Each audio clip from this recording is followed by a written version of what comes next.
Hi, I'm Dave Barnes. And I'm John McLaughlin. And welcome to Dadville.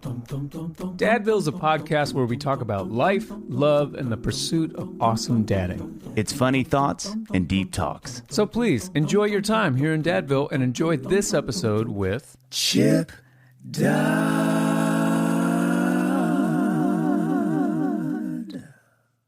Hey guys, it's me, Dave. I love this time of year, and I especially love Christmas music. I've put out a few Christmas albums in my career, and last year I actually put out a new EP of Christmas songs called I Wish It Would Snow. I would love for you and yours to check it out in hopes that it could be a soundtrack for this holiday season. So if you're in need of some new Christmas songs, go check out my new Christmas EP called I Wish It Would Snow. Dave. Oh, sorry. You were going to do like a... No, it's okay. Let's go with yours. I actually have something I kind of want to get to. Okay, let's get to it. I have a screaming hot take I need to lay on you. Ooh, a screaming hot take, okay? It's been keeping me up at night, the whole thing. Okay, go. Okay. Go. Let's go. The taco, here it gets, but buckle up. The taco might be the most versatile food ever invented. There. I said it. It's out. It's living in the world. You can't said it deny was anymore. screaming. I would say it's scorching. Ooh. That's a scorching take. But I will say the hamburger lobbyists... Yep. They're not going to be happy No. about this one. No. Okay, Big Hamburger will be very upset. That's noted.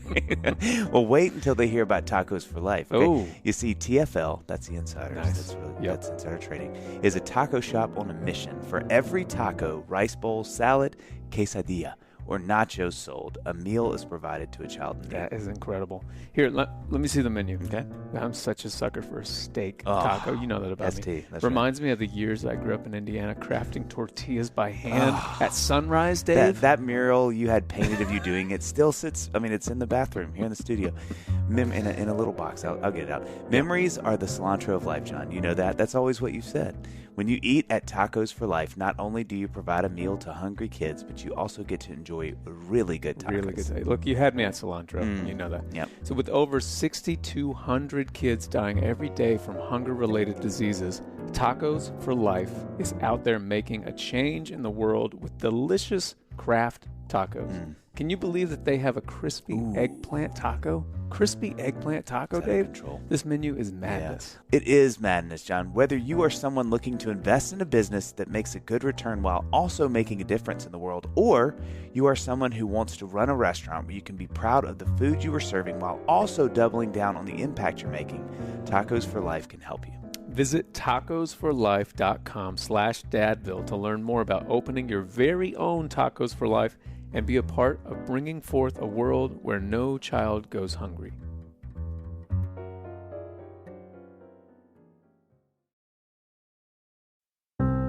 Hey everybody, John here. Hey listen, the Christmas season, it's upon us. It's the greatest time of year.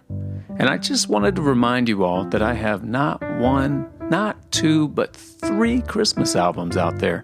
Should you be looking for some Christmas music in your life right now? No pressure, but they're always there for you. Just like Dadville. They're just there waiting on your phone. Merry Christmas to all, and to all, a good night.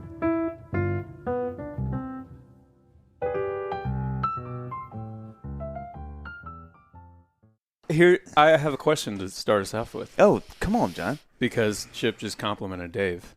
And I'm literally hovering above my seat. Just like... Dave is jumping right I've got it from here, guys. I've got it from here. Yeah. Everybody back up. Everybody back up. Here's my question. Not in any way that is meaningful. So you can't say, like, you're a great Christian, right? Or you're a great father. What is something that someone can compliment you on that would be like, send you like flying? You know what I mean? What a great question, John. Let's just. Do you go first because of that? You asked it. I honestly think mine would be if someone said, "You're really funny." I think that. Yeah, that's it. I think that would be the one.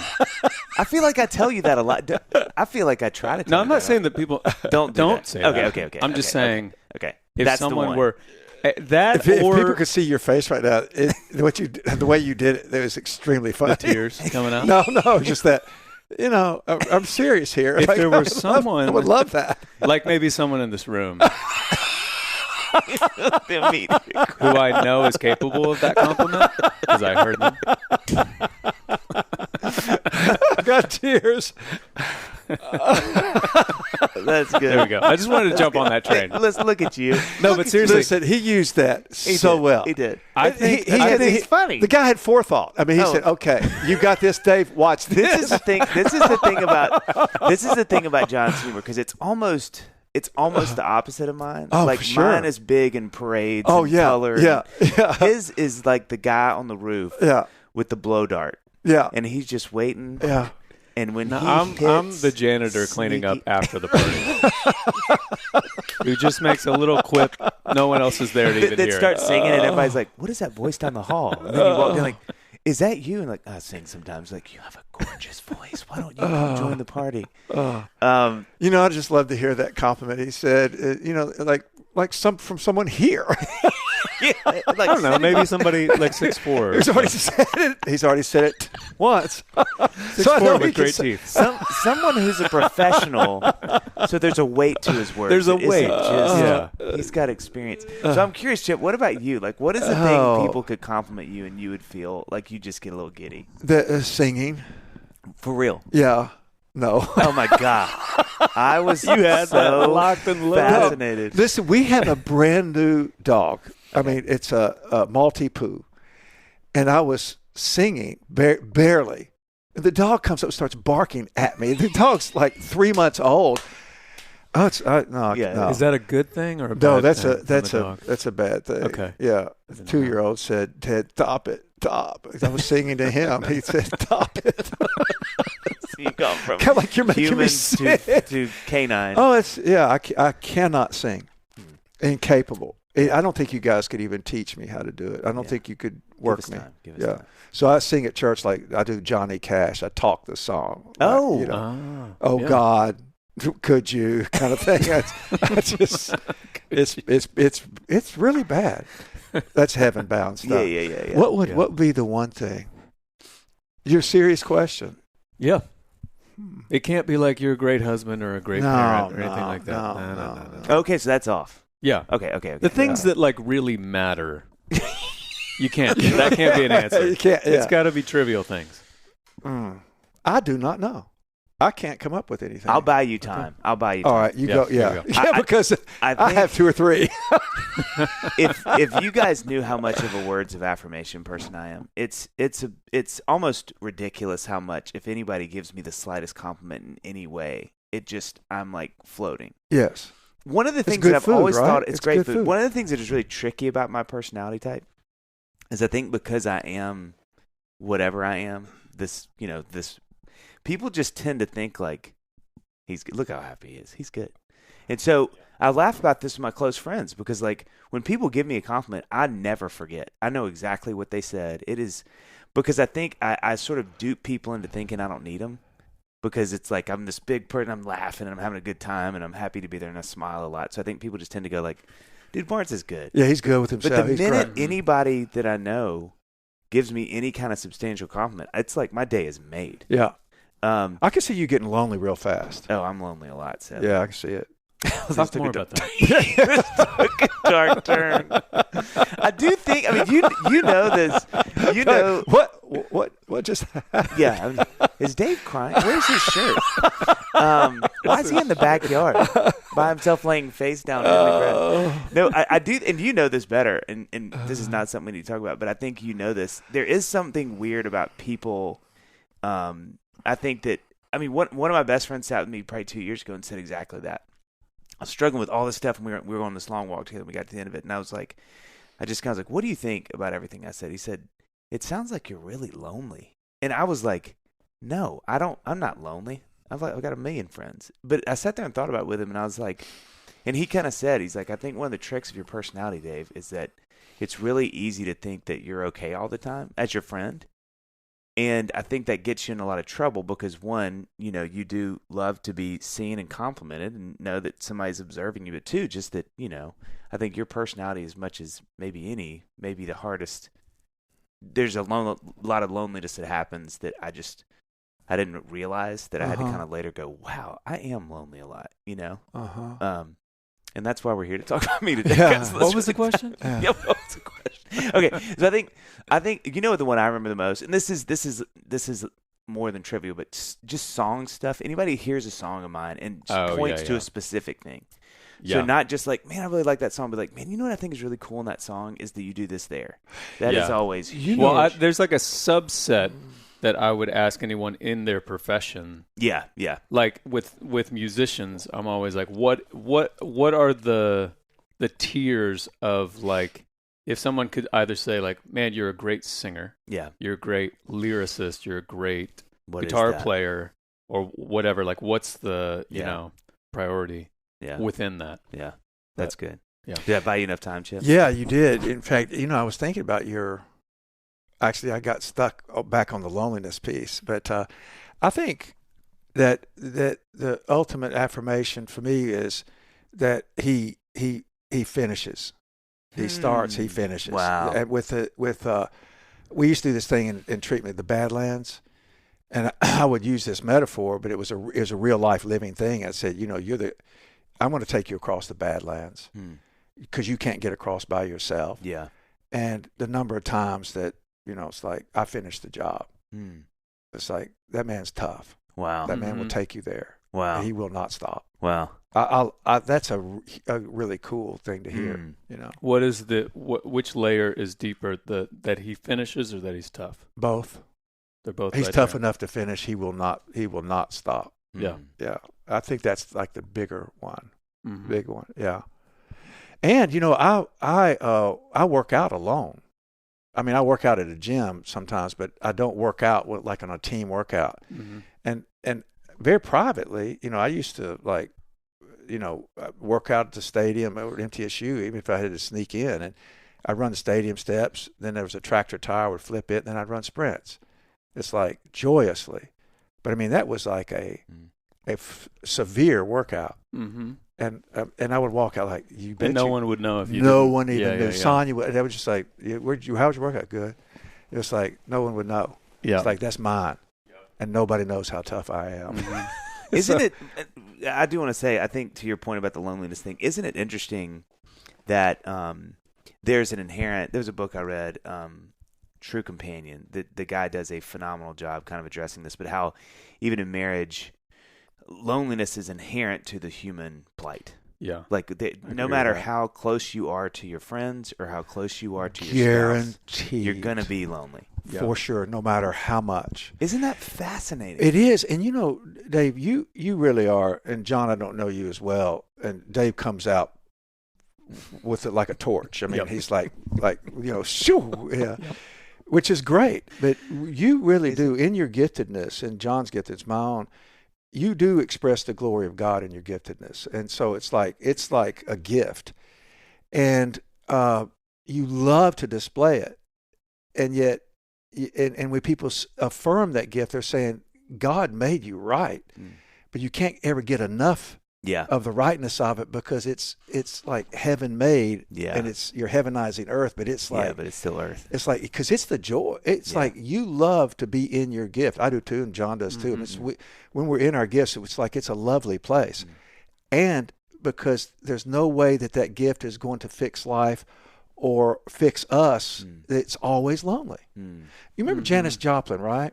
Y'all would know about it, but like she said, the loneliest place she's ever been is right as she leaves the stage with 20,000 adoring fans. Like she's all in there, and then she goes back. She was a full of feeling person. I mean, she just poured it out, but she never named what was happening in her heart. So she went through thousands of partners, in terms of sexual partners, drugs, and just never. But the loneliness of her gifts, just destroyed her.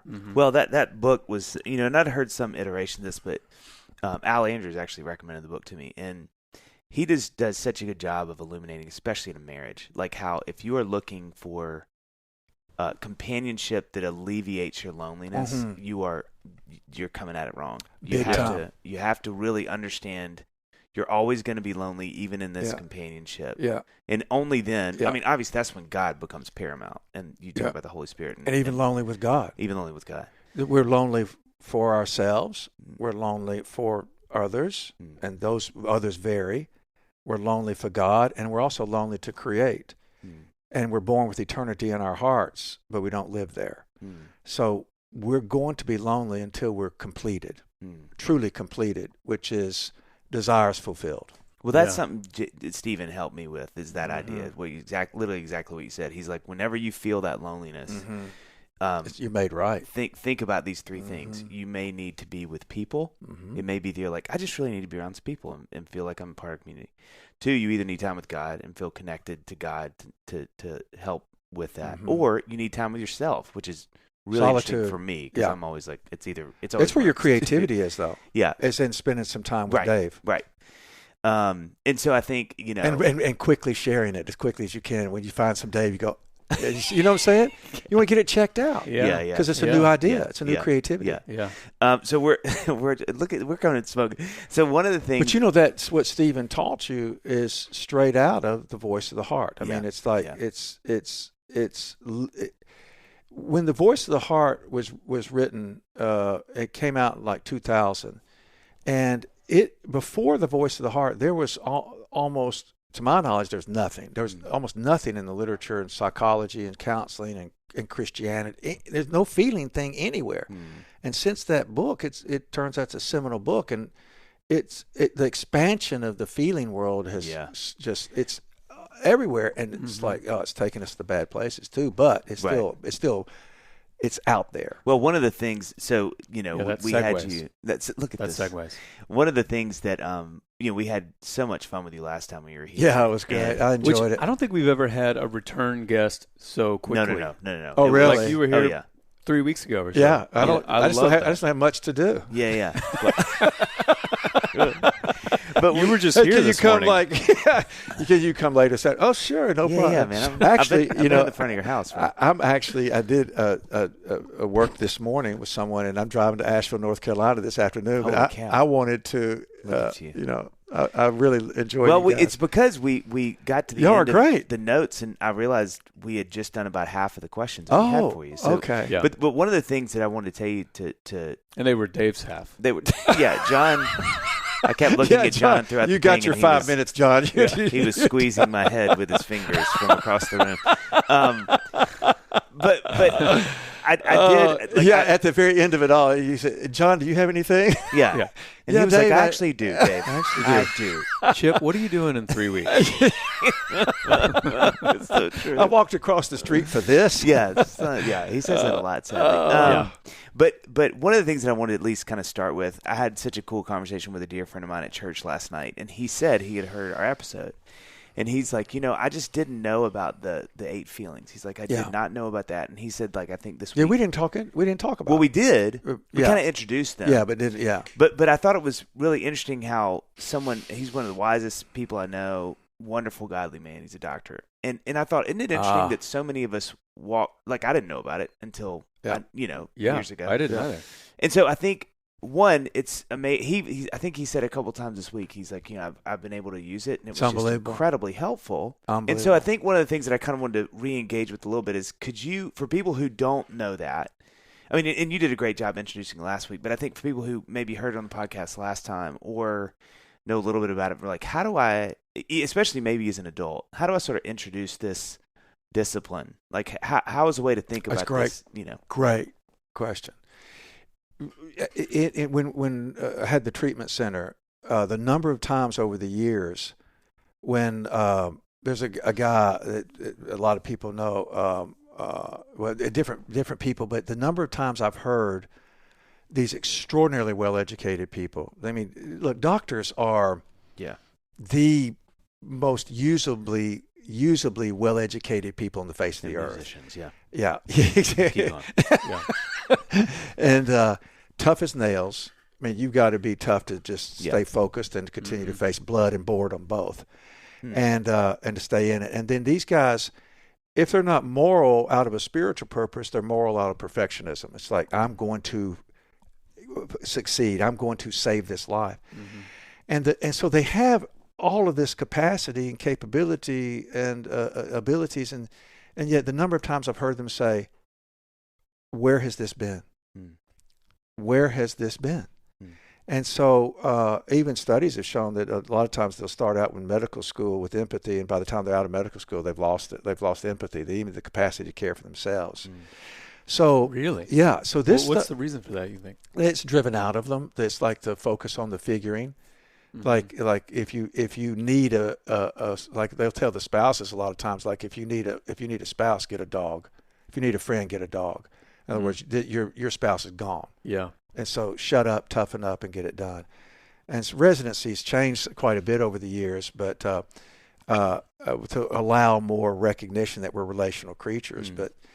But with all that being said, we really are this is not new. It's almost like, but it's sort of like being rediscovered. Yeah.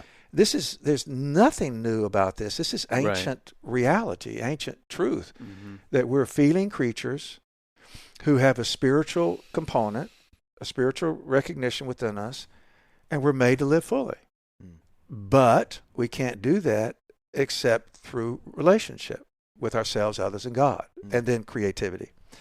And so it turns out as feeling creatures, we have basic feelings, just like we have a certain number of teeth, a certain number of organs. There's actually an order to our emotional life, or true order. And we're really made to use this order, these tools, just like you use the 3 primary colors to make shades of life and colors and tones and beauty. These 8 tools really do allow us to have a full and vibrant life in a tragic place. 8 tools. But you have to know the tools and be able to use the tools to get their results, the artistic results. I could take the guitar and hit it and do my fingers on it and make noise, but you guys can make music. You can take you take this tool and make order, and all of a sudden, even with your use of delay between the notes, the silence even is part of the music. So it's just amazing what you guys can do with the tools, and feelings are the same way, because they allow you to do what you're made to do: connect your heart to life, connect your heart to others, connect your heart to creating, connect your heart to exposure, connection. So and remember, the first not good that God ever said, that in the garden, it's like, oh, this is good, oh, this is good, oh, this is good, oh, this is very good. And then he said also, though, but it's not good for a human being to be alone. And alone is when no one knows the content and the experience, the story and the expression of what's happening inside of you. And the tools of our insides are feelings. And there are 8 feelings. There's sadness, and I'll go through each of them. There's sadness, which is a feeling that is part of the tragedy. But if you love someone, something, or someplace, life is always changing. We wind up having loss because somebody's going to die, somebody's going to move, some time is going to end. You know, somebody the other day even said to me, I was walking out with Nate Morrow, who's head at CPA, and he's 41, 42 years old. And a second grader was walking out. I was speaking out there on a Friday, doing How Are You Feeling Today? They were introducing the book. And a second grader said, bye, Mr. Morrow. I'll see you Monday. And then the kid goes, pointed at me, said, and pointed at Nate. Also, he said, is that your dad? Kind of like, oh my God, is that your dad? Like, what? You know, so, but I mean, things changed. It's like, I just suffered a pretty big loss, because earlier that day I said, you know, Nate, you and I seem like we're about the same age and everything. Turns out that afternoon I said, no, you're not. That kid heard you say that. Yeah, I hope he was a plant, you know, but no, unfortunately not.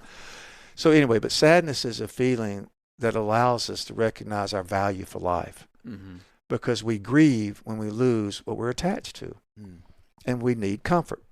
So feelings and needs. Okay, that's what we talked last time we were on the podcast. We talked about the power of needing. So sadness is a feeling that allows us to seek comfort. Ask, seek, knock. Fear is a feeling that allows us to know we're in danger. Remember, life, like alligators used to be pets, but they turned into carnivores. I mean, tigers used to eat grass, but you know, now they kill lambs. The lamb and the lion don't lie down together yet, kind of thing. So we're in a place of unpeace. So fear is a feeling that tells us we're in danger. So it's there to let us ask for help.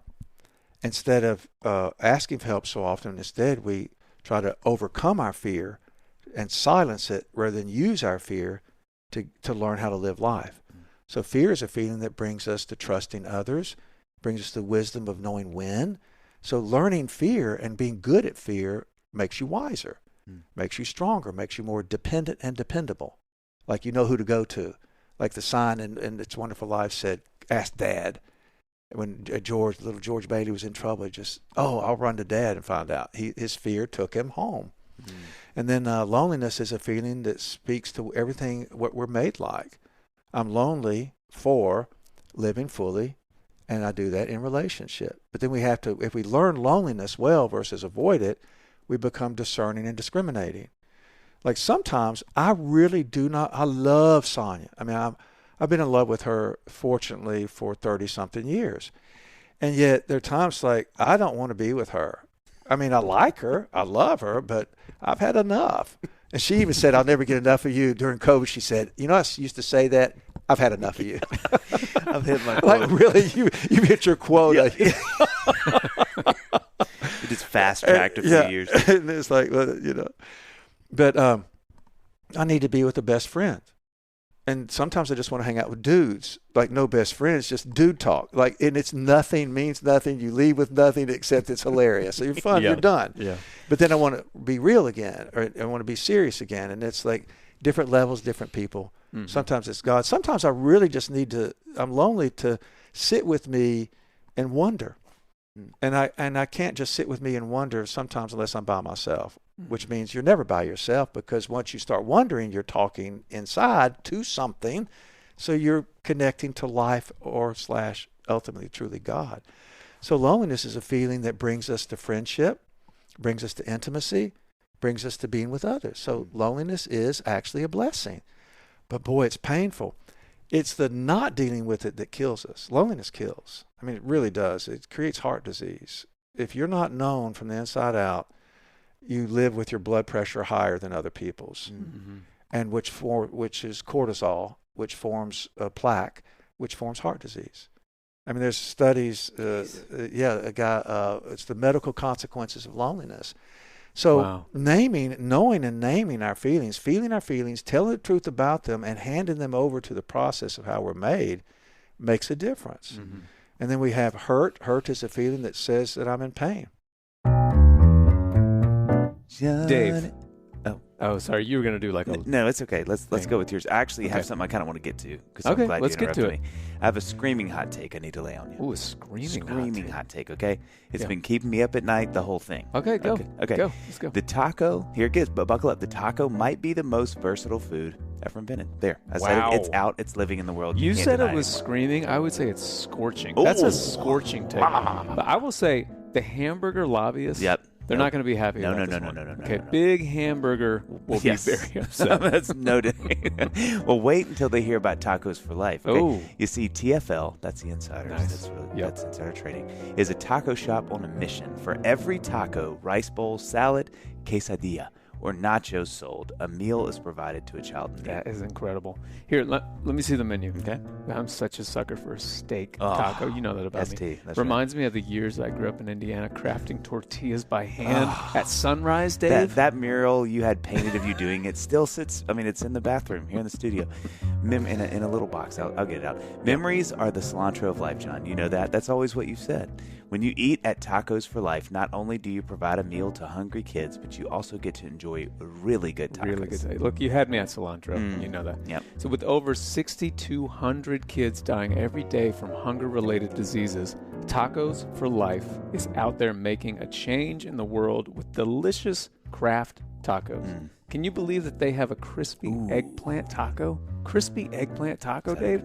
This menu is madness. Yeah. It is madness, John. Whether you are someone looking to invest in a business that makes a good return while also making a difference in the world, or you are someone who wants to run a restaurant where you can be proud of the food you are serving while also doubling down on the impact you're making, Tacos for Life can help you. Visit tacosforlife.com/dadville to learn more about opening your very own Tacos for Life and be a part of bringing forth a world where no child goes hungry.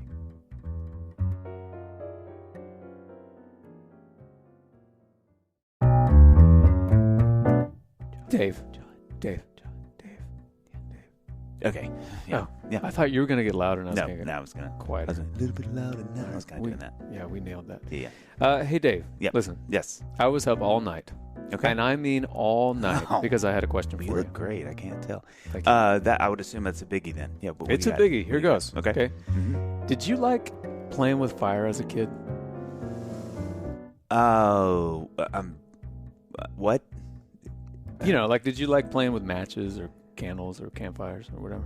Okay, well, I mean, I was known as the best s'more chef east of the Mississippi. That's documented on Wikipedia. Oh. I put it in there, Yeah. but it's still documented. Well documented, I agree. Yeah. Look, I have always been captivated by a good flame. Ooh. I've told you that 1,000 Yeah. times. Mhm. I was recently introduced by Thistle Farms to a flame that's undeniable. Is this the eternal flame, like with the Bengals, or is this an Olympic flame, or? Closer, Okay. warmer, Okay. better. Okay. You see, it's actually the flame of a candle that burns at Thistle Farms, which is a non-profit that helps women survivors of trafficking and addiction to heal from their years of trauma and exploitation. For 25 years, Dave, Thistle Farms has lit a candle as a symbol of hope for the women who are still looking for a way out of cycles of pain and hopelessness. Thistle Farms is truly amazing, John. To date, they have provided over 10,000 nights of safe, supportive housing and 74,800 hours of employment for women survivors. These hours of employment come from making their products by hand-pouring candles, crafting body products, packing gift sets, and bottling essential oils. And they're all made with clean, natural ingredients. You know, and it's almost that one very specific gift-giving holiday. That's right, Christmas. Anyone in your life, listener, would love to receive a Thistle Farms product as a gift. That's right. Well, I need to get a head start by shopping their candles, gift sets, body, home goods, and jewelry at thistlefarms.org. That is so many things, John. So many potential little gifts there to just make that special one in your life so happy. And it doesn't even be a special one, just a one. It could be just an average one. Gosh, Make them special with the gift. There it is, John. Support Thistle Farms on its mission to change the way people see and understand trafficking and exploitation. And just for our listeners, you can head to thistlefarms.org and use the discount code DADVILLE to get 15% off your purchase. That's thistlefarms.org and use the code DADVILLE to get 15% off your next order. And if I go to the doctor and can't name the pain, he can't do anything for me. But the more pointed, the more willing, the more vulnerable you are to being able to name the pain and where it is, the more quickly you can get the rehabilitation, the healing. And hurt people need to go to people who know what hurt is to get the healing we seek, because we're all seeking wholeness. And if you don't deal with hurt people hurt people. Mm-hmm. See, people who don't deal with their feelings harm people. Even the doctor, if he doesn't know his feelings, he may be doing great dedicated work in a transactional way that's transforming for people. But when he goes home and can't do feelings, process what he's been dealing with, boredom and blood, whatever it happens to be, loss and hurt and sadness and pain and complaining and struggles and managed care. If he doesn't process that stuff, then that means he's going to go home, and even if he's with them doing the right things, he's still isolated from them. Because he's not alive. He's not tuned in. He's not able to connect. So a hurt is a feeling that brings us to healing. And if you can't heal unless you feel. You got to feel it to heal it. This kind of stuff. Look at this. Yeah, it's amazing. And then anger. Of all the feelings that I can have, I'd rather have anger than gladness. Because anger is a feeling that speaks what we are looking for, what we desire. It's the desire feeling. It's the hunger feeling. It's the I desire change. I desire to have an impact. I desire significance. I desire to belong and matter. I desire. It's the desire feeling. And so therefore anger is the most vulnerable of all the feelings. Because like even when Dave was talking earlier, he was talking about I've always wanted to communicate joy. I've always wanted to bring this possibility of what we could have together to others, and let's laugh. Let's find a communion of laughter. And by the way, while we're doing that, would y'all appreciate me? You know, it's like has this But only anger allows you to take that risk. But when you take that risk, you can get mocked to the core. So because when you're angry, you're really showing or revealing what you really care about. Wow. And other words for anger are yearning, longing, hoping, wishing, wanting, hungering, needing, and thirsting. All vulnerabilities. So if you thirst for something, you reach towards it. If you yearn for something, you wait on it and focus on it. The father of the prodigal son was an angry father. So we think of anger as destructive, but actually he was a man who wouldn't stop looking for his son to return. He wouldn't stop hoping. He wouldn't stop thirsting. He wouldn't stop hungering. And don't you know that the servants around him said, that poor man, he's a fool. No, he's not a man who's a fool. He's a man who won't quit hoping. He's staying angry. And the gift of anger is beautiful, because if you're willing to desire something that you're compelled from within, it means that you're always got something that you're headed towards. And the gift of anger is passion, a willingness to be in pain for something that matters more than my own comfort. We're talking about love. I mean, mothers with their children get up at 2 a.m., that's anger. That's passions. But see, anger and rage are truly complete opposites. Rage is destructive, and it's an attempt to be invulnerable, and it's terror-based. I will kill to avoid pain. Anger says, I'm willing to be in pain because this thing outside of me matters more than my own comfort. Yeah. It's what St. Paul would say. He was compelled from within to communicate the gospel. Abraham Lincoln, Martin Luther King, Mother Teresa, I would classify as all angry people. They were willing to do whatever it took to get to wherever they were called to go. They were motivated from within. So anger is like I'm grateful to be able to say I'm an angry person. I pray to God that I stay angry. In fact, anyway, so healthy shame. Healthy shame. And remember, if you don't deal with your feelings, other people have to wear them. Angry people leave other people angry. Hurt people who won't deal with their hurt people. Sad people who won't deal and own their own sadness leave others having to grieve about who they've lost. So by owning your feelings and dealing with them, you're actually loving other people and giving them opportunity to love you back. Because I won't be sad and seek comfort in my loss, and I've lost something valuable, but I won't give myself over to your care for me, that leaves you grieving or having to grieve for me, try to do my grief work for me instead of me doing it for myself. It's sick not to feel. It's really sick. And then the shame, healthy shame.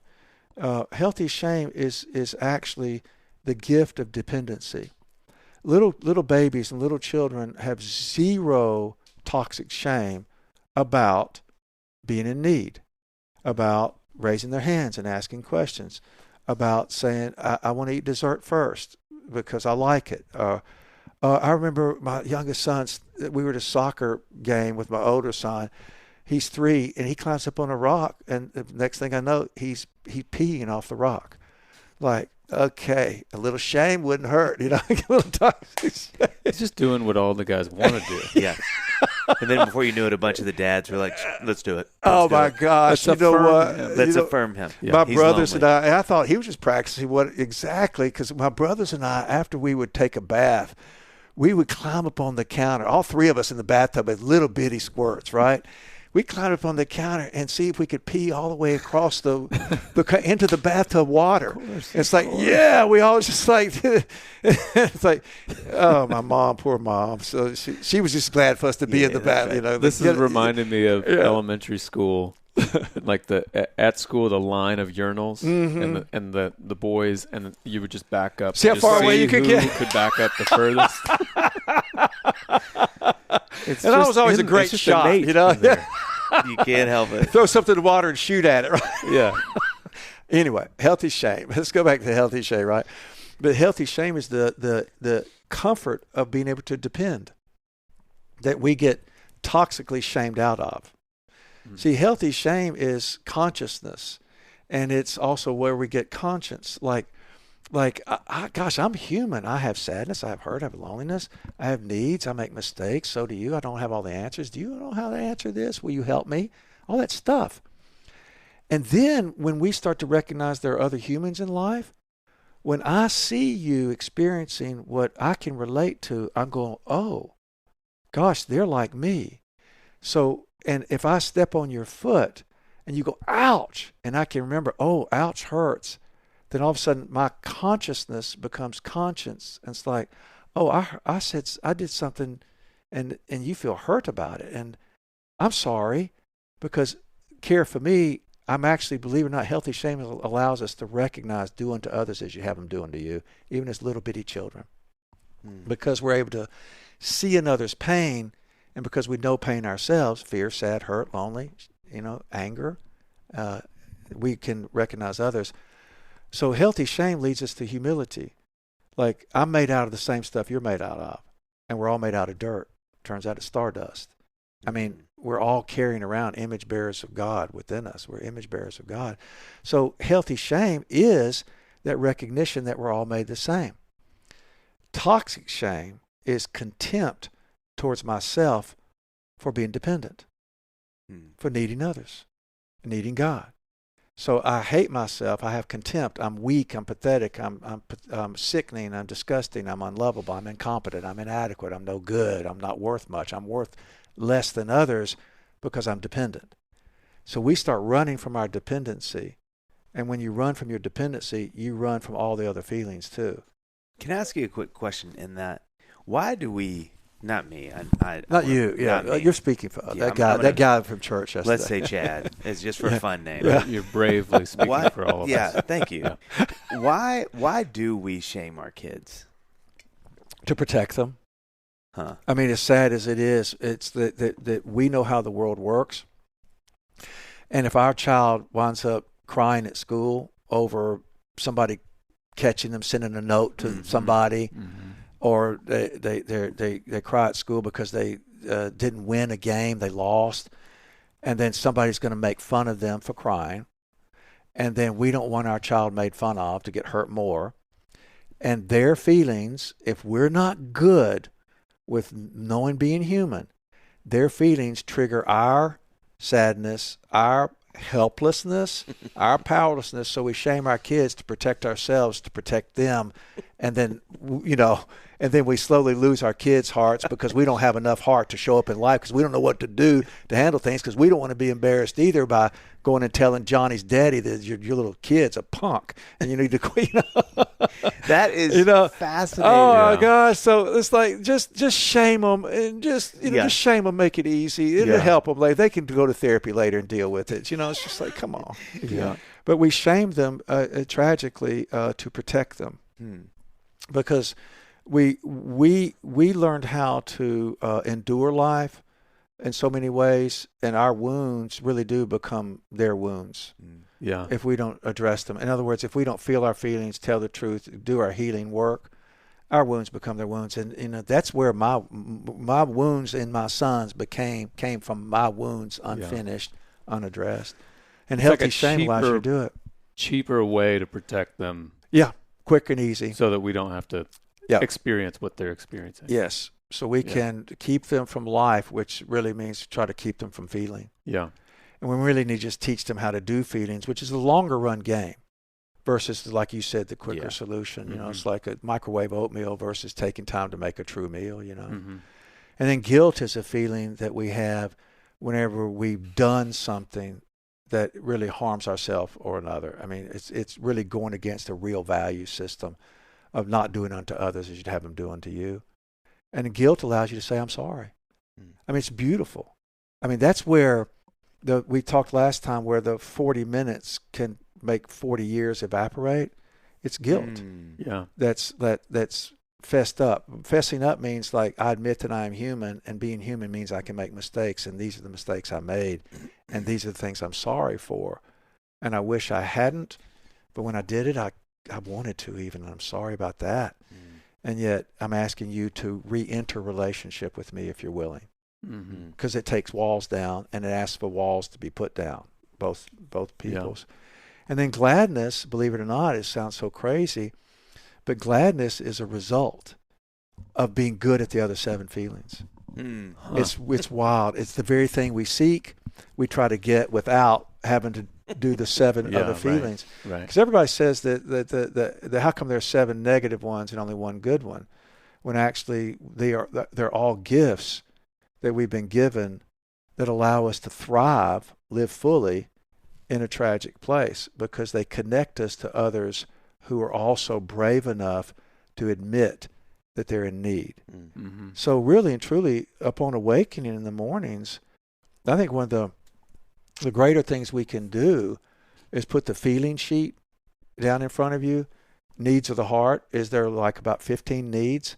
You put your needs on a piece of paper in front of you, put your feelings on a piece of paper in front of you, and you sit down with your note-taking device, journal. I love, you use a pen, pencil, and paper.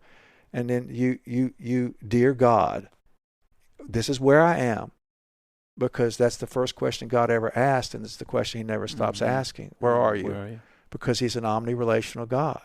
He's in pursuit. Surely goodness and mercy will pursue me all of my life. In other words, he's after us. It says that the angels witness to God's rejoicing when one person comes out of the state of not being known into being known fully and completely by him. So, I mean, he's a rejoicing God. He wants to know where we are, and where we are is what we feel and what we're doing with what we feel and what we want from it, what we need. And it says, 2 Peter 5 literally talks about cast all of your anxieties upon him as a form of humility, healthy shame, because he cares for you. Anything that bothers me, it bothers God. Now, that's crazy. That's like super parent. And then it says, but beware, for the deceiver prowls, is on the hunt, prowls around for the separated, prowls about like a roaring lion seeking someone to devour. And lions hunt for stragglers, the isolated. So isolation for a human being is not being known, not knowing the feelings. And there are great good people who concentrate on what we mentioned last time, mind, body, and spirit, but not heart, because they weren't trained in it, didn't learn it. We know more about how to balance a bank account than we know about our own hearts. And it's insanity. But it protects us. Yeah. And the thinking behind these emotions is that it's just like the sort of like the deepest layer of communication. So like with Amy, my wife, and I, if we're having an argument, for example, like we should be using these terms. If I'm just like, I'm annoyed. Yeah. We should trace it down to whatever. You know what? And the reason for that is because, you know, like you have to name the thing of where you are to be able to solve the problem if it is one. Yeah. And so annoyed is a form of blaming. Yeah. I feel sad or I feel angry is a form of naming and claiming. So I'm annoyed is like, if you weren't doing that, I wouldn't have this experience. Yeah. Or I'm jealous is because I feel jealous is actually a form of blame. Jealous is I don't have what you have, and therefore I feel this way. I've got to make you look bad so I don't feel this way. Or I've got to stay away from you to make sure I never have to feel this way. But really, jealousy is really usually sadness, like some sense of loss of identity because those people are getting attention and I'm not. So sadness. A lot of times it's fear. If I don't get that thing, then I won't be seen or known. And a lot of times it's shame. I'm not worth as much. Toxic shame. So I'm just not worth much. So if I name it, I can deal with it. Otherwise, I have to become that other person to be okay, disgrace them to be, disparage them to be okay, or isolate myself from them and form another clique or cult or some other group somewhere else. So if you name your feelings, that's the start of love. Robin Williams, we mentioned Robin Williams in Good Will Hunting, an old movie. Robin Williams does one of the best displays of using the voice of the heart, feelings, needs, desire, longings, and hope. He's sitting on the bench with Matt Damon, And he says, look, you have all the mind, body, spirit stuff. You've read the books about the Sistine Chapel. You've read about the note taking, blah blah blah, but you haven't walked in the building and smelled it. And then he goes on to talk about, you don't know what it's like to go into a hospital room and sit with your wife when the nurses no longer say visiting time's over to you, because they're going to leave you there because they know that there's a love story happening here and a loss for which we really don't have any words. You have no clue what it's like, Will, to really sit in love, to know the full pain of it, the care of it, the joy of it, the struggle of it, the anger in it, the longings for it, the hope dashed, the hope found, the willingness to sit in sickness because a moment with you in sickness is better than 100 years with you in wellness. Mm-hmm. And so what Robin Williams is presenting is truly the voice of the heart. Feelings, needs, desire, longings, and hope. And all wrapped up in that is what we're always headed towards in our love relationships, is to be able to have a love that can tolerate the losses because of the gains, the pains because of the joys. And in crazy it sounds, in a small world, remember that crazy ride at Disney World? Mm-hmm.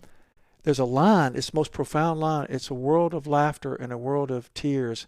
It's a world of hope and a world of fears. So it's time that we find that we're all made out of the same stuff. And how come we don't just say it, and start dealing with it? Mm-hmm. And that's when we come into our deepest compassions with our, spouses, children, and where we speak the greatest truths, in moments of joy and a loss. Like giving a daughter away to the wedding. It's like, I dread this day. I dreaded it my whole life with you. And I love that you're here. And I gladly give you away. And I'm scared to death. And I'd love to do it all over again. Mm-hmm. But I can't. Mm-hmm. So good luck. But I mean, goodbye. It is a genuine goodbye, even though you may be living down the street. Yeah. Change. Yeah. So valuing change and feeling life as it happens allows us to live vibrantly in it, but we know it's going to cost us something to do it. Yeah. So. John.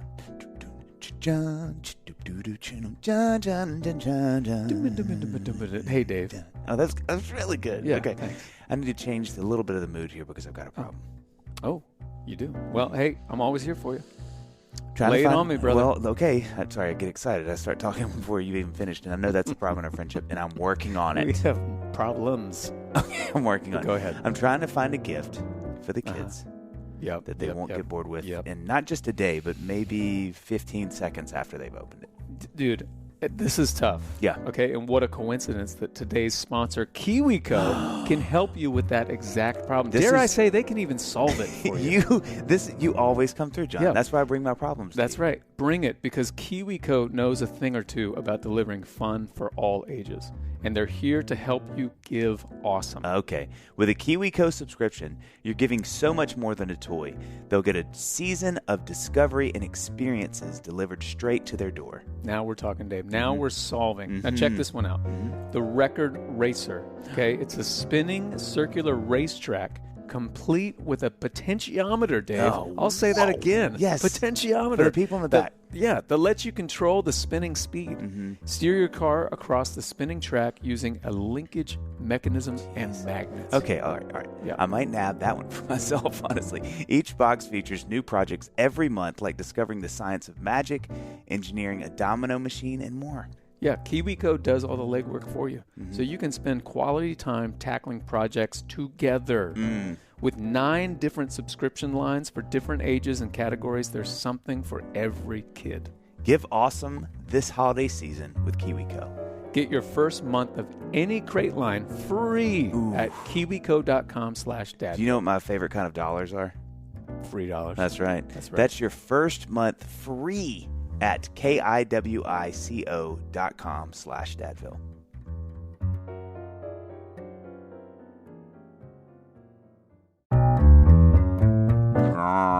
Dave.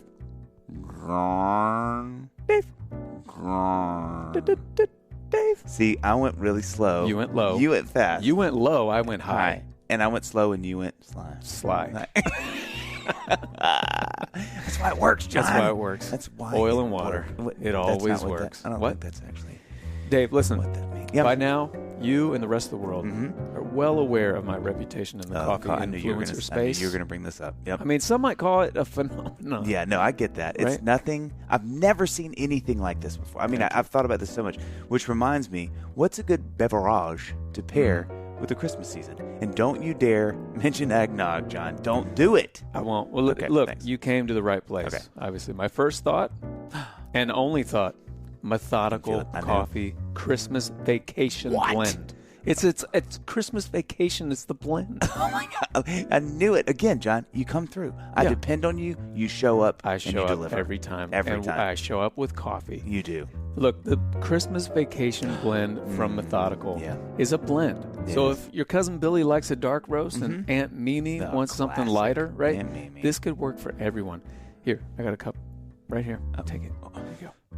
Okay, I'm not great at this, but I feel like I'm getting hints of chocolate, cherries, and berries. And berries. A well-rounded roast indeed, I Yep. would say. Huzzah. Okay, but there's a catch. Okay. Okay, along with Santa, this coffee will only be around until December 25. Okay, listen, I'm going online right now and ordering some, along with our own signature Dadville blend, of course. You knew I was going to bring it up, John. Well, how I could you can't- not? I can't help it. How Since could you we're in not? the festive season, we want to give all of you listeners some love, and that's a deal for the holidays. That's right. 'Cause we love you. Good gracious. We love you guys. you.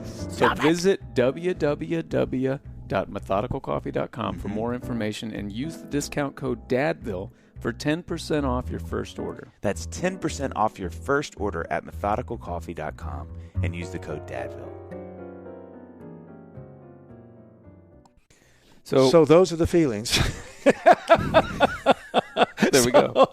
I'm sorry. That is incredible. Oh, you're kind. It's so good. I love affirmation too. Thank you. Yeah. You're so handsome. John, do you have anything to say?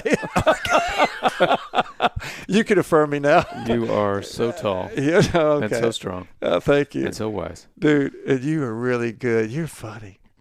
Oh, good. You're super funny. Sorry, say that one more time. You're funny. Super fun. Did he say super? when Yes, he said I that did. to you? Say, I heard You it. really I'll are. document that. I'll Okay. notarize And your that. face, you use it to just kind of, you make me wait to see, like, he's being funny. And, like, you're being funny. I'm telling you. It's You never know. No. You never know. Ninja on the roof. And you want to know what I'm feeling because you want control. And that's a great segue, Chip. That leads Yes, me it is. to my next Yeah, question. because I'm scared. Because you're scared. Yeah. Well, that's getting away from it. Let's get back to control. I'm controlling this question, Chip. No, I was listening to Parenting with Heart this morning, and I was writing down, I would stop and write down all these things, any thoughts that I had, any questions. And then I realized, as Dave and I were kind of consolidating our thoughts, that really a lot of the things that I was drawn to was when you were writing about powerlessness. Yeah. As parents, and I feel like there are two different sort of ideas or concepts with powerlessness as a parent, and one I think is easier to grasp, at least for me, and it's also the one that I feel like gets all the attention, and that is the fact that we're not going to be able to control our kids in this world, and we can't keep them from getting hurt by the world. Yeah. Right? I mean, that's a daily, exercise to realize that and sort of take that in. But the other one that I feel like I'm struggling with currently as a parent is just the idea of controlling my children. And there's sort of a funny, trite way to look at that, where it's like my kids just don't do what I say. But the other side of it is, as I was listening to the book, I don't think of myself. You talk about achievement-focused parenting, which I quickly brush over that because I'm like, my kids don't need to get into an Ivy League school. I don't feel like I'm achievement-focused as a parent. But I do realize, as I was listening to it this morning, like I am being achievement-focused as a parent, especially right now in this time. I feel like these past couple weeks have been some of the hardest times as a parent with my kids, and I think it's I'm trying to achieve a certain behavior out of them.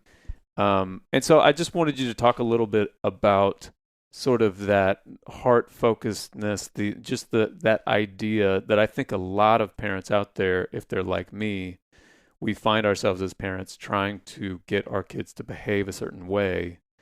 And, you talk a lot about just experiencing the day-to-day experience of being a parent with them as opposed to trying to control them as parents. Yes. You know what I mean? Yeah. Staying in it. One way we could go with this is that it is a parent's genuine responsibility to achieve the building of guardrails.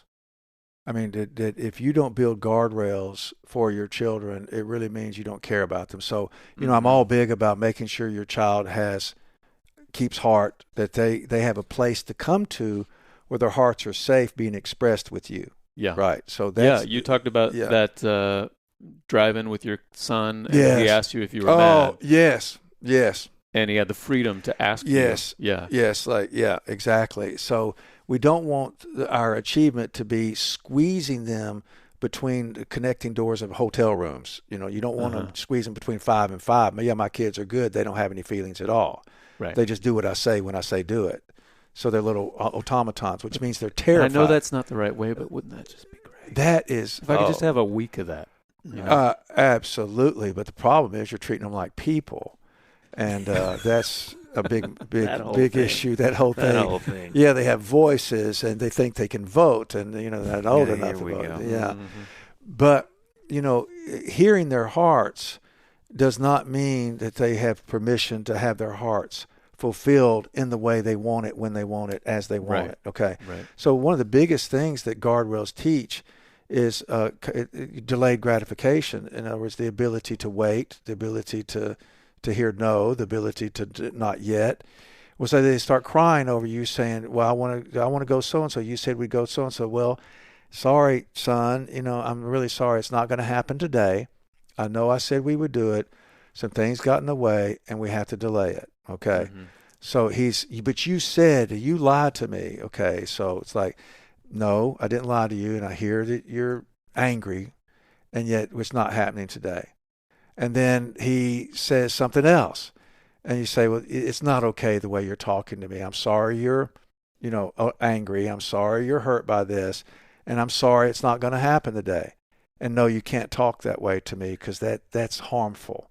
So you go to your room and stay there until I come, or unless they're full of computers and, right. But like you just go outside and just hang out for a while. Go to the least fun room in the house. Yeah, go to the least fun. Yeah, I say, and you know which one that is. Go there. No, but I mean that you say, you need to sit here. Yeah. Because I'm not doing this with you. Because see, separation is very powerful because of love, and so you're not separating like one thing you never do. You never express to your children that you're disappointed in them, ever. Because what you're saying, when you say that you're disappointed in a child, you're saying it's like you no longer have an appointment. Like your appointment is being removed, which means if you knock on my office door, so-and-so's here, it's like, no, don't have an appointment with him. In other words, you're writing the child off with a thing called disappointment. And so God's never disappointed in us. It's like he's not even surprised. Mm-hmm. So, but separation is saying, you go over there. I'm not going to be with you right now because you're being harmful. It's a boundary. Mm. And so what they're learning is to be with my dad requires that I truly be my true self. Not I have to act a certain way or else. So the word behave means two things. In the world of control, it means to act a certain way so that you can get results. Well, that works in the world of transaction and manipulation. It's not a bad thing. But in real relationship, behave means to have your being. Have, be. That's what the word actually comes from. It means be who you're made to be. So you want the truth from your children, but the truth that your son was bringing wasn't really the truth. He was acting out to avoid saying that he was hurt and he was scared. Mm. So as long as you're going to use your feelings harmfully, by try to hide them, I'm not doing this with you. And when you're ready, I'm here. And he wants you there. So he will get ready. Even with a child who's just, born with that amazing will of stubbornness, which means they're being prepared to be a Navy SEAL or whatever. I don't know. But I mean, even that child hungers to be with you. And you do want to raise them to keep how God made them, but also to keep heart in the midst of that. So you're always looking for the truth with the child, and the guardrails, by separating from the child, believe it or not, will actually bring them back to you. But you got to go back and get them. You don't just wait always for them to come back to you. Yeah. So does that speak something? So guardrails. You feeling your feelings, being truthful, but setting boundaries with them, because they're incapable of setting boundaries for themselves, except to name what they're feeling, what they don't like. Right. But they're unable to know how life works and to say, okay, this is dangerous. I don't need to go there. You've got to give that to them. Yeah. Like Simba and Lion King. Don't go there. And then Mufasa came and said, you went there. Yeah. It's like, and he said, don't you see, you almost got killed. So consequences in life help too. I mean, they're going to happen. But Mufasa went really quickly in the Lion King movie from, I'm angry with you. I was scared. You could have been harmed. And you have a destiny in front of you. And then Simba was like, so kind of, you don't love me anymore? And Mufasa, and I'll always love you. And they began to play and jump and run. It's like, I got in trouble for something that was going to harm me, but my dad will never stop loving me. He's not disappointed in me, but he was angry with me. So feelings aren't results that lead to abandonment. Feelings are expressions that keep us connected, even if our feelings are different. Yeah. That's a lot, but I mean, it's like it's all about feel your feelings, tell the truth, and give it to the process, even with your children. But you have to set the boundaries with them and get the wisdom of other adults, because your children can't figure it out. Adults can. Grown-ups can. The disappointing thing is that's disappointing to hear, because I definitely said that before. And even as I was saying it, I'm thinking, is this okay that I'm saying this? I was really disappointed. What about, let me just ask you, what about saying, like, the way your behavior really disappointed me? Yeah, what you did. What you did. What you really did, yeah. I'm sad about and I'm angry about. But what you did disappointed me, makes them responsible for your love for them, which means them making you love them. Their love for them has to always be guaranteed. The word disappointment is it needs to be struck off. Throw it out. It's got to be. It's got to be get off. John's been fighting for it for years, so I'm sorry to hear. Finally, that for you. I have an ally in this fight. Yeah. That is powerful. You said something that just again reiterates so many times what John and I would say. Probably is like one of the most. And I said this last time you're here, but just the idea we got to do our own work so the kids. Yeah. But I mean, again, boundaries. Like, we have to understand boundaries as a parent so our kids can understand them. And I think that's a hard one. It's hard to know how to do that. And especially with kids, because I feel like you're either going to swing really hard toward, I need to be all access to my kids all the time. And that's why I'm here, is they need me. Yeah. I need to be dad.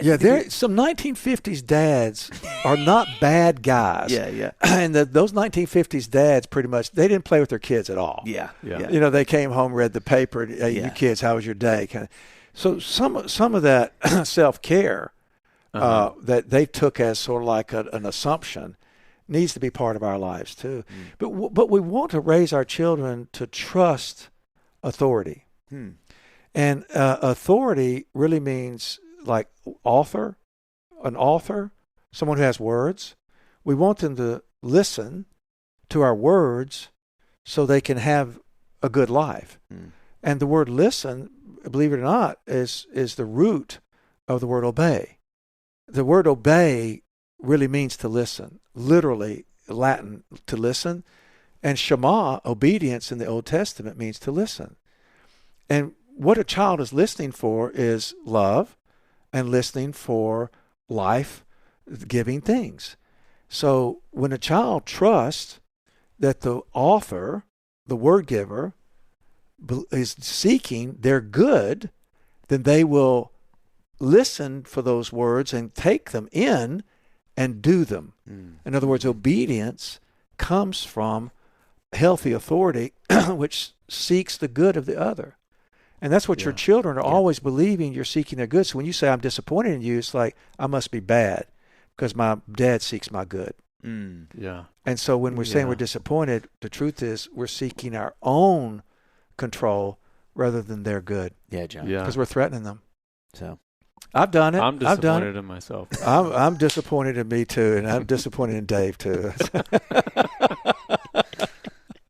No, but I mean, So speaking of unfinished business, I mean, like Dave said, it is definitely the number one thing that I have learned in doing this podcast is how connected. There's a 1-to-1 ratio of our own stories as parents and unfinished business from our lives that spill right out onto what we project and, how we ultimately wound our kids. And in the book, you talked about these 5 questions to ask yourself to kind of get the root of your unfinished business. And I thought it would be a great thing for the listeners to hear, just kind of like this practical exercise to put into place, to kind of help start some of that work. Can you talk a little bit about that? what are the 5s?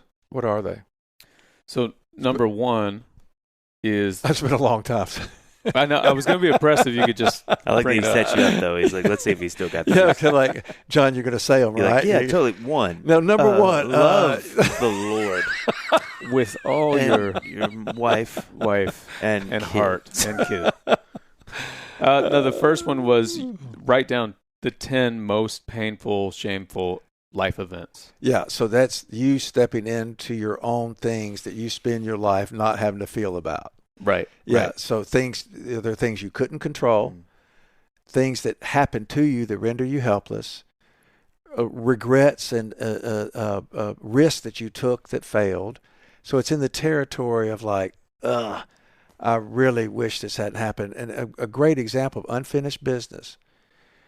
I grew up where basically coaches seemed to find me and want to turn me into somebody I wasn't. And no matter what I did, I never was what they were looking for. So coaches were horrifying to me. And the way to endure them was to take it, keep your mouth shut, say nothing, not be bothered by anything, have no feelings about it, and just keep on going. Keep on trying. My 8-year-old's pitching, 9-year-old's pitching. He was a really good baseball player, even at 9. He'd been competing against these other teams. This is 9-year-old kids. And this other team, whose other players weren't on his team from the summer, this was fall ball, they started screaming at him while he was on the mound. And then the parents started supporting the kids screaming, and the parents were screaming at my son. So I go out. I'm assistant coaching. So I go out, and he's got tears in his eyes. I stop, hold it, Blue. I go out, and I say, hey, do you want to do this? Talking to my son, do you want to do this? I'm giving him the option instead of doing what I needed to have done. He said, yes. Like, I want to play baseball. I want to pitch. Of course he wanted to do it. So I gave him a setup question that was going to relieve me. And I said, well, just act like you don't hear a thing over there. Don't let them get to you. I handed him the methods of survival that I had used by when I was being abused by some pretty sick coaches back then. Like I held a aluminum bat up in a lightning storm one time because they said, you're so stupid, you do it. I'm like, yeah, I'm so stupid, I'll do it because I don't care. Because there were 14 of us on the team. There were 88 that went out, and there were only 14 of us left. And it was like, I got to get my daddy's love, so I can't leave anyway. So, I'll do whatever y'all say. I'm sorry, I'm clumsy, stupid and 14, but here I am. And so I'll go out, and so I said, and, kind of like, okay, well, good luck, I'll see you. And I go back to the dugout. I literally, my unfinished business of not dealing with the anger, the hurt, and getting my voice back kept me from even seeing. I needed to have stopped the game, walked out, told all the boys to come off the field, go get in the dugout, and then gone over to the coach and said, you have a problem, and this needs to stop. This game's over. I'm out. We're done. Mm-hmm. But instead, I had to go to the whole team. Thankfully, I could, because I knew enough to go, what have I just done? The next day, I go to the team and say, I need you to forgive me. What I did was wrong. And, of course, I dealt with my son, too. It's like, I was wrong. I'm so sorry. But I left him in the lurch. That's unfinished business. And so if we don't sit down with and deal with what we're trying to protect ourselves from, we will hand our children self-protective mechanisms that will actually isolate them the way I isolated myself. Right. I mean, pretty soon after that, I got to the point where it's like, nobody's getting to me. No matter what it takes, no one will ever get to me. I will die before you get to me. So I will show you nothing. And then I got my teeth knocked out, and 2 years later, and a guy handed me one of my teeth, and I put it back in my mouth and was trying to stay in at practice. It's just stupid. Man. But it's just crazy stuff. Wow. So that's what you unfinished. finish what you start. So. Chip, that tooth looks amazing, by the way. It's brown, but it is there. You keep popping it back in. Yeah, it's just like, just pop it back in. But I mean, that's the kind of, that's number one. That's like, that's sad stuff. Mm-hmm. Well, and I remember in writing number 1, you said a lot of people, once you get to number 5, you'll start sort of editing yourself. You'll start saying, that doesn't really need to be in there because that didn't really hurt. That shouldn't count. All that kind of stuff. So, listener, beware. Number 2 is, how did each of those events affect you? 3, what vows did I make about those events? 4, what have I had to do to maintain those vows? And 5, how has that affected me and others? Yes, and all 5 of those are forms of how we slowly isolated our hearts from being available to relationship with others and God. And so if anybody gets close to that territory that we're protecting, we'll have a tendency to react. We'll go to our heads, we'll turn the tables, we'll blame, we'll manipulate, we'll obfuscate, we'll rationalize, intellectualize. We use mind, body, and spirit to avoid fessing up, which is admitting I'm human. Yeah. So those 5 things are, because once people lose the language of the heart, even your doctor friend, once he loses it through the ignorant people around him not teaching him, once we lose it, on some level, we end up making a vow to not be vulnerable. And so all the things we do to keep that vow become our future sin, the ways we harm others and ourselves in so many ways. And I harmed my son that day. I harmed him by being unable to take ownership of myself because of the vow. You won't get to me? Well, guess what? They didn't. And where you didn't get to me, son, you'll own it. You deal with it. So, and it's something. Which, again, hopefully if we're doing those things, we know enough. Like you did, even though it took you a day, you still got there. Yep. You went, oh, boy. I see what I did there. Yeah. And maintaining sensitivity, which goes against, it's the access into creativity for the artist. But an artist is somebody whose hands, head, and heart are involved in life, right? So sensitivity is the doorway to creativity, right? So staying sensitive to your heart allows you to create that which hasn't been done before, allows you to create a new generation of direction, allows you to be sensitive to or be available to the spirit of change. I mean, all those kinds of things. So insensitivity, which we think of as strength, is actually our great weakness. I mean, it's so full of paradox that... I wish you could have said this to my 7th grade basketball coach. Keep going. Yes, exactly. Oh, now I'm sensitive, coach? Look at my career. So keep going. Yeah. You keep going. But sensitivity is not weakness. In fact, the Navy SEALs thrive because of sensitivity. You often think of the Navy SEALs as the unfeeling pack, when actually sensitivity to each other, sensitivity to each other's needs, sensitivity to making sure you're watching the man's back behind you, sensitivity to depending upon the other person, sensitivity to expressing where I'm weak So I can be strengthened, because where my weakness is going to weaken the whole thing. Yeah. Mm-hmm. So sensitivity is the paradoxical strength. Just like feelings make us strong, sensitivity can create a greater connection, communion, and create creativity. So, I mean, we're really sick with buying into the world's demands rather than God's creation. Yeah. Because we're created as emotional and spiritual creatures who develop the ability to think, but instead we become thinking creatures who've developed the ability to hide. Yeah. And there's a tragedy in that. Yeah. Mm-hmm. Well, watch this. I want to be sensitive to your time. See, that's because I'm sensitive. Okay. We will keep you, Chad. I just made up a name for you. Well, you was Chad earlier. It was that Chad. It was that anonymous Do I guy. need to talk about that? Yeah. Whoever Chad is in my life. Yeah. No, thank you. I mean, I just feel like this. I literally look back because I want to make sure we're recording, and I almost feel like I don't care if it is, because what I'm learning right now is. I know. Well, so thank you, thank you for you're welcome. who you are and the work you do. Thank you. And how handsome you are and tall and strong you are. Those workouts that you don't see, I see them. And you finished every sentence that you started in this interview. You got in here. I couldn't believe it. But thank you, Jim, once again, Dave for and being John, with us. It is so, thank you guys. So good and so Love being with helpful. y'all. It is a joy to be with you two guys. Thank you. Thank you. Thanks. Deadfield.